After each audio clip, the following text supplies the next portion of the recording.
Hello friends, स्वागत आहे तुमचे दीपाली कुक स्टुडिओमध्ये।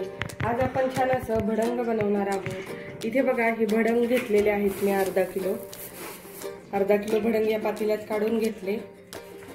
इथे हिरवी मिरची घेतली कट करून, खोबरं घेतलं, कढीपत्ता आणि शेंगदाणे घेतलेले आहे। चला आता भडंग बनवायला सुरुवात करू। गॅसवरती आपण तेल सुद्धा गरम करायला ठेवलं कढईमध्ये। तेल गरम झालं, आता यामध्ये आपण शेंगदाणे आधी तळून घेणार आहोत। तुम्ही यामध्ये फुटाण्याची डाळ सुद्धा वापरू शकता। आपण आता सर्वात आधी तर शेंगदाणे चांगले तळून घेऊया बारीक गॅसवर।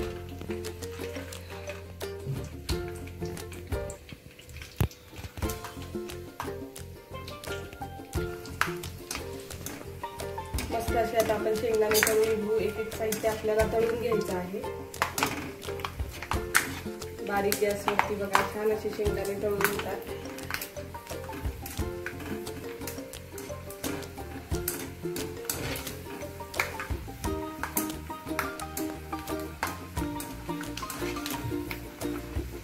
आपले शेंगदाणे तळून झालेले आहेत, आता आपण काढून घेऊया। शेंगदाणे आपण बघा छान असे तळून घेतले। आता आपण जी भडंग आहे त्याच्यावरती हे शेंगदाणे टाकूया।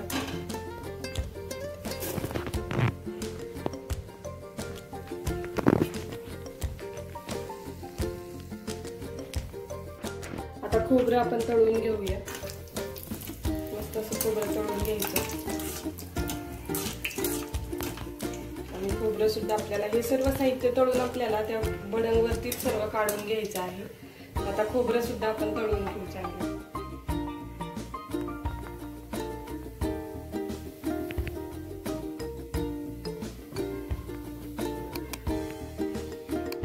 खोबरं बघा मी छान असं तळून घेतलं। लय आपल्याला लाल पण नाही करायचं, मीडियमच असं तळून घ्यायचं। आता हे सुद्धा आपण भडंग वरती काढू।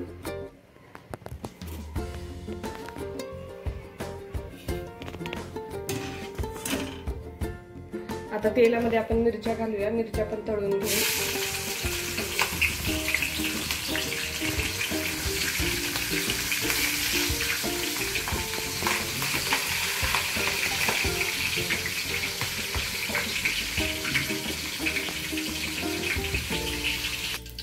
मिरच्या सुद्धा आपल्या चांगल्या तळून झाल्या। आता ह्या सुद्धा आपण काढून घेऊ। यावरती काढूया। मिरच्या काढून घेतल्या। आता आपल्याला कढीपत्ता तळून घ्यायचा आहे। कढीपत्ता सुद्धा आपण तळून घेऊया। आता कढीपत्ता घालू तेलामध्ये आपण आणि तळून घेऊ।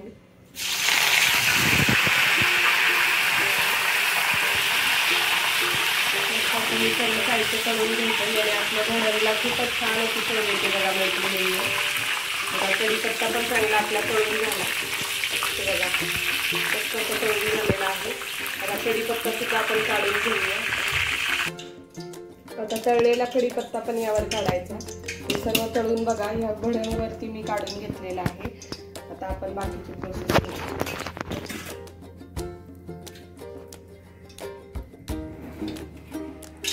आता या तेलामध्ये आपल्याला मोहरी घालायची आहे। मोहरी घालूया आपण आणि मोहरी चांगली तडतडून घेऊ। मोहरी तडतडली की आपल्याला जिरे पण घालायचे। जिरे पण चांगले तडतडून घ्यायचे। आता सर्वात आधी तर मोहरी आपण तडतडून घेऊया।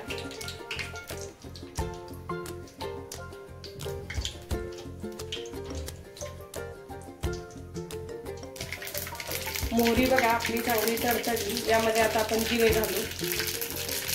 जिरे सुद्धा आपले चांगले तेलामध्ये तळले गेले। लगेचच यामध्ये आपल्याला मिरची पावडर घालायची 1 चमचा आणि हळद घालायची अर्धा चमचा। हे मिश्रण चांगलं मिक्स करून घ्यायचं। आता हे तेलाचं जे मिश्रण आहे मसाला मिक्स केलेलं, हे आपण भडंगवरती ओतूया। आता हे ओतून घेऊ आपण मस्त यावरती। एकदम मस्त असं भडंग तयार होतो मैत्रिणींनो आणि एकदम सिंपल सोपी रेसिपी आहे। आता हे आपण चांगलं मिक्स करायचं सगळं। सर्व साहित्य घातले। आता आपण यामध्ये चांगला हलवून घ्यायचं। मस्त असं मिक्स करूया।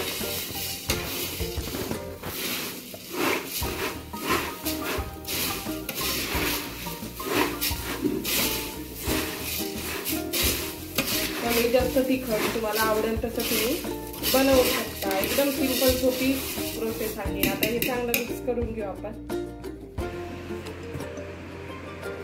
आता यामध्ये आपण चवीनुसार मीठ घालू. हे चांगलं मिक्स करून घेतलं बघा. आता मीठ घालायचं. परत आपल्याला मीठ चांगलं यामध्ये मिक्स करून घ्यायचं. एकदम सिंपल सोप्या पद्धतीने आपलं बघा भडंग तयार झालेलं आहे. तुम्ही मिरचीच्या ऐवजी लाल तिखट वापरून सुद्धा छान असं भडंग तयार करू शकता. फक्त मिरची न घालता तुम्ही जास्त लाल तिखटाचा वापर करायचा. जेवढं आपल्याला तिखट हवंय त्यानुसार लाल तिखट वापरायचं आणि छान असं आपलं भडंग करायचं. हे बघा इथे मी हे छान मिक्स करून घेतलं मीठ घालून. आता यामध्ये थोडीशी पिठी साखर घालायची आपल्याला. इथे पिठी साखर घातली. आता हे सुद्धा आपण मिक्स करू. पिठी साखर टाकली की जरा चवीला पण अजून छान लागतं. त्यासाठी पिठी साखर घालायची. आता ही पिठी साखर सुद्धा आपण यामध्ये मिक्स करायची. आणि शेवटी यामध्ये फरसाण घालायचं. तुम्ही फरसाणच्या ऐवजी शेव सुद्धा वापरू शकता किंवा नाही फरसाण शेव वापरलं तरी असं सुद्धा तुम्ही बनवून खाऊ शकता. आता यामध्ये आपण थोडंसं फरसाण घालूया. हे बघा हे छान मिक्स करून झालं. आता यामध्ये फरसाण होतो. इथे मी बघा हे फरसाण घेतलेलं आहे. पावशेर फरसाणी हे यामध्ये आपण घालूया. आता हे चांगलं मिक्स करू आणि छान मिक्स केल्यावर आपलं भडंग तयार झालं आहे का नाही. मस्त अशी भडंगची रेसिपी नक्की तुम्ही पण करून बघा मैत्रिणींनो. माझ्या रेसिपी तुम्हाला कशा वाटतात हे पण मला कमेंटद्वारे कळवून द्या.